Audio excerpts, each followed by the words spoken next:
Bonjour à tous. Deuxième tuto sur les fonctionnalités de base d'Excel. Nous allons voir comment réaliser une proportion et des pourcentages ainsi qu'un ajustement affine. On commence. Ce premier exercice, utiliser le format de cellule pourcentage. On va voir qu'il est très facile de convertir des nombres écrits sous forme décimale, comme on a là, en des nombres écrits sous format pourcentage. Il y a une simple petite manipulation à faire sur Excel. Une fois que c'est au pourcentage, attention, ça reste, la valeur enregistrée, par exemple, la première reste 0,35 et non pas 35.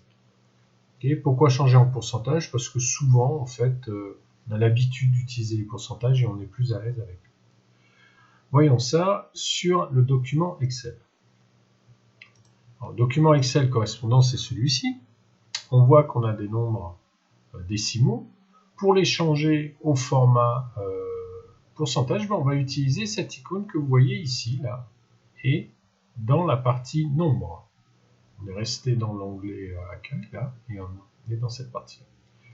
On va sélectionner les 4 cellules, cela nous intéresse, et on appuie dessus, et ça nous transforme les résultats en pourcentage. On peut faire des pourcentages, attention là, à 0 décimal. On peut, rappelez-vous, avec ces deux icônes, changer cela, des pourcentages avec une décimale, 2 décimales, et ainsi de suite. Donc voilà. Bien sûr, j'insiste, 35%, ça n'enlève pas comment ce 35% est arrivé. D'accord, c'est un rapport, c'est une base décimale au départ.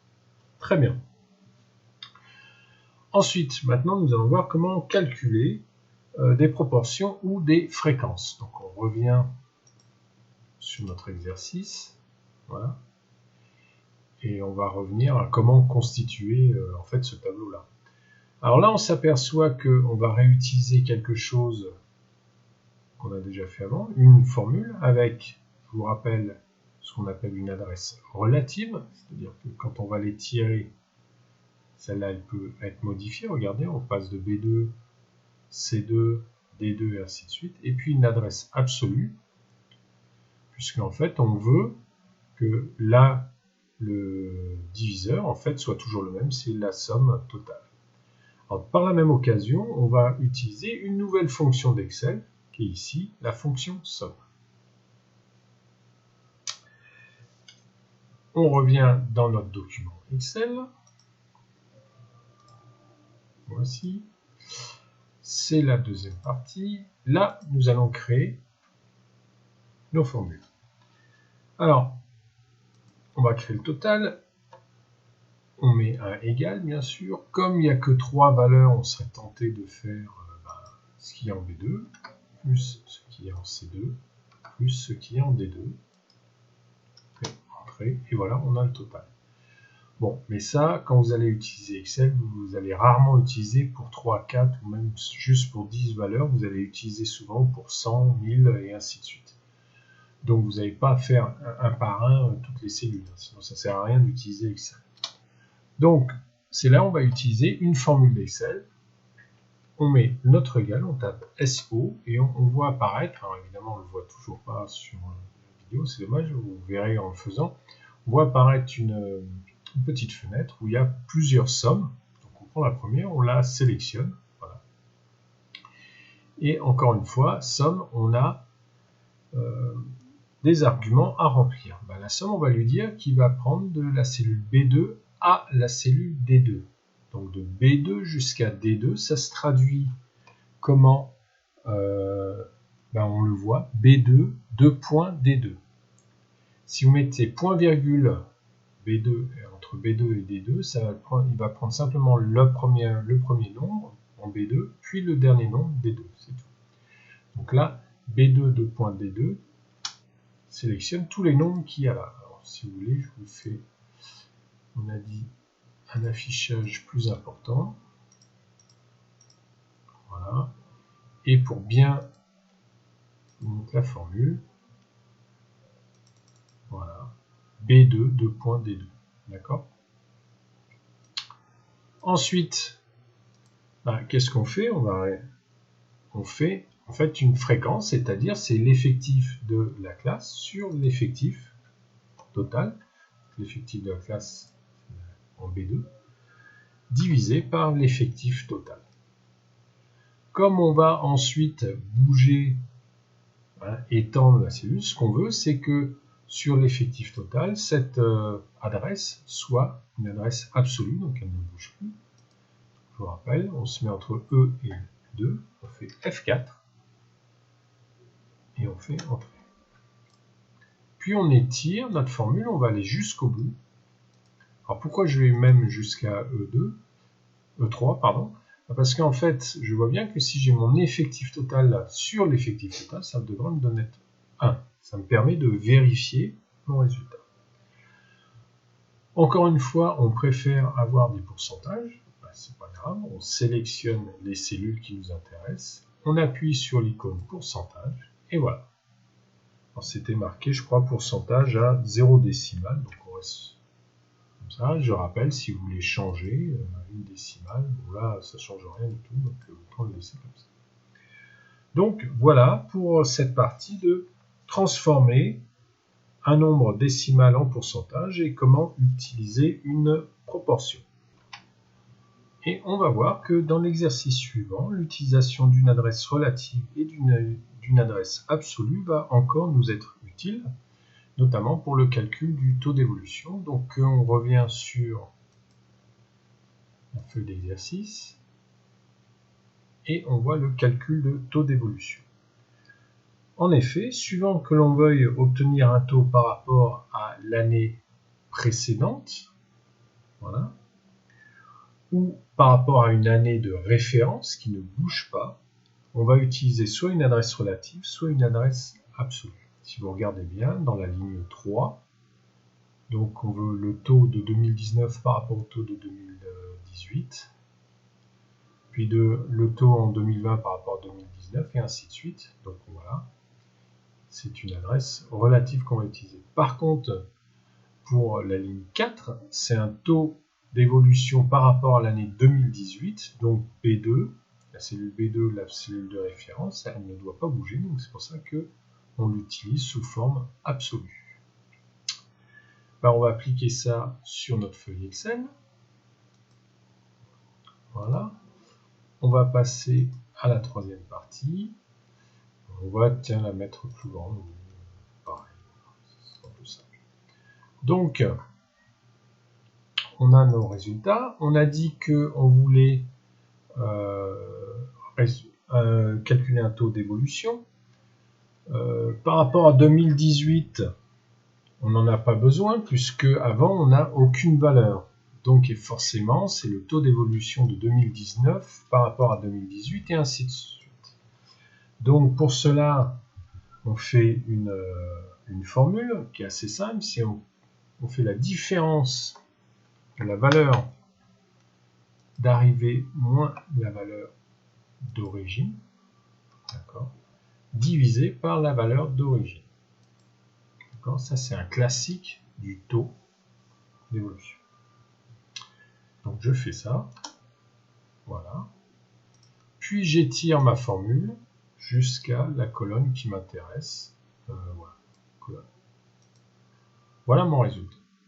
Encore une fois, je vais changer ces résultats en pourcentage. Donc, je vais en l'accueil, le nombre. Voilà. Et je vois que j'ai une évolution. De 2018 à 2019, ça a augmenté de 25%. De 2019 à 2020, ça a augmenté de 28%. De 2020 à 2021, ça a augmenté de 13%. Mais maintenant, je veux voir le taux d'évolution de mon prix, je pense à ce que c'est, par rapport, toujours, cette fois-ci en regardant par rapport à l'année 2018. Donc, je fais toujours pareil, je fais effectivement le prix d'arrivée moins le prix d'origine, divisé par l'origine. Et cette fois-ci, quand je vais étendre ma formule, je veux que B2, la cellule B2, ne bouge pas. Donc je fais une adresse absolue. Donc je mets les $. Voilà. J'obtiens ceci. Je vais étendre jusqu'à E3. Voilà. Et j'obtiens ce résultat. Encore une fois, pour bien voir, puis pour comparer, c'est bien d'avoir effectivement le même type de nombre. Donc on avait pourcentage au-dessus, on va faire pareil en dessous. Voilà. Et on voit qu'on a nos résultats. Bien sûr, comme on part de 2018, c'est normal que ce résultat-là soit le même que l'autre. C'est un moyen de vérifier que notre formule est correcte. Et ensuite, on voit que ça évolue. Donc 60% par rapport, l'évolution de 60% en augmentation par rapport à 2018, de 200 à 320, ça veut bien plus 60%. Je vous rappelle que les pourcentages ne s'additionnent pas. 25 plus 28, ça ne va pas donner 60. On est d'accord là-dessus. Ça, c'est un petit rappel mathématique. Donc voilà, taux d'évolution, utilisation du format pourcentage par rapport au format standard et une autre utilisation de l'adresse relative et de l'adresse absolue. Maintenant, nous allons voir une autre application d'Excel, la représentation géométrique. Donc là, je passe sur un autre type d'exercice. Et voilà, on a de première partie représenter un nuage de points. Effectivement, on a des points avec des abscisses en X et des ordonnées. Voilà. On va les représenter comme on voit là, sous forme de points. On appelle ça, on va représenter un nuage de points. Pour l'instant, on ne sait pas effectivement ces points, s'ils sont croissants, décroissants, enfin comment ils évoluent. Donc c'est pour ça qu'on appelle ça un nuage de points. Ensuite, on va essayer de trouver quelque chose, de faire un ajustement à partir de là. Et c'est là où on va voir comment faire apparaître l'équation de la droite qui passe au plus proche des points. Alors, je vous rappelle qu'il y a plusieurs noms pour cette droite. Excel l'appelle la courbe de tendance. Je pense que ça vient de l'anglais, trend curve. Donc ils l'ont traduit directement. En maths, on appelle ça souvent la droite de régression. Quelquefois, la droite des moindres carrés. Voilà. Et en science, on appelle ça faire un ajustement. Ici, c'est vis-à-vis d'une droite, donc un ajustement linéaire. D'accord? En fait, on devrait appeler ça un ajustement affine, mathématiquement. Cela, je ne passe pas par 0. Mais bon, voilà. C'est marqué comme ça sur Excel, et malheureusement, c'est devenu la norme. Donc, on va appliquer ça sur un document Excel. On revient dessus. Voilà. Exercice 3. Voilà, j'ai mes points qui ont été faits, mes abscisses, mes ordonnées, et je veux représenter sous forme d'un nuage de points. C'est très simple. Je sélectionne mes deux lignes. Je vous conseille de laisser la partie où il y a les titres, parce que du coup, ça va apparaître directement sur votre graphique. Sinon, il va falloir les mettre par vous-même. Et ensuite, la démarche, c'est insertion, nuage de points. On clique là-dessus, insérer un nuage de points. Vous avez plusieurs façons, nuage de points relié, sans être relié, ainsi de suite. Non, nuage de points. Voilà. On obtient bien nos 6 points. Voilà. Bon, en gros, qu'est-ce qu'on peut dire? Il semble que c'est croissant, en fait. Voilà. Nombre d'individus évoluant avec le temps semble effectivement croître. Ensuite, on va créer la courbe de tendance. Alors, il y a toujours plusieurs façons de le faire. Évidemment, ce qui est embêtant, c'est que sur la vidéo, on ne voit pas tout. Donc, je vais faire la manière où on la voit.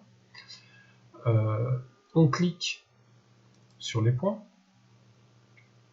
On clique droit et ça fait apparaître une fenêtre où il y a marqué mettre, ajouter une courbe de tendance. Je clique dessus. Voilà.